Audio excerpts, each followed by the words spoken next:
আরজি করে চিকিৎসক পড়ুয়া তথা কাদম্বিনী হত্যার জের প্রতিবাদে রাস্তায় নামতে দেখা গেছে ৮ থেকে ৮০ সকলকেই। দিনের পর দিন রাতের পর রাত শুধুই প্রতিবাদের গর্জন। গত ১৪ই আগস্ট মেয়েদের রাত দখল কর্মসূচির পর রবিবারও রাত দখল এবং মানববন্ধন কর্মসূচিতে সামিল হন নাগরিক সমাজ। ব্যানার হাতে রাস্তায় নামতে দেখা যায় বিরাটের বিভিন্ন স্কুল এবং কলেজের প্রাক্তনীদেরও। অসংখ্য মানুষও পা মেলান এই মিছিলে। কোনো ভাষা নাই। আজকে সারা বাংলা, সারা ভারতবর্ষ জুড়ে এই ঝড় উঠেছে, একটাই আওয়াজ, উই ওয়ান্ট জাস্টিস।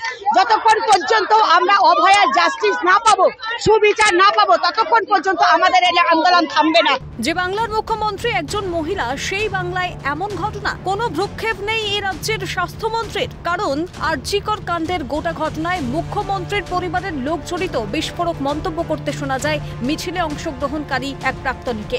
মুখ্যমন্ত্রী, আমাদের যে স্বাস্থ্যমন্ত্রী, কোনো আওয়াজ নেই তার, কারণ তার বাড়ির লোকই রয়েছে এর মধ্যে জড়িত। ওই জন্য মুখ বন্ধ করে রয়েছেন উনি, কিন্তু আমরা ছাড়বো না। যতদিন না সঠিক বিচার হবে ততদিন পর্যন্ত এই আন্দোলন চলবে, দাবি মিছিলের প্রাক্তনীদের। আন্দোলন চলবে যতদিন না বিচার পাচ্ছি, আন্দোলন চলবে। আজকে 1 মাস হয়ে গেল, আজকে 1 মাস হয়ে গেল, নাকামি হচ্ছে, ইয়ার্কি হচ্ছে। বিরাটি পাঠানপুর থেকে শুরু হয়েছিল এই মিছিল এবং শেষ হয় বিরাটি মহাজাতিতে। শান্তনু সাহার রিপোর্ট, ক্যালকাটা নিউজ।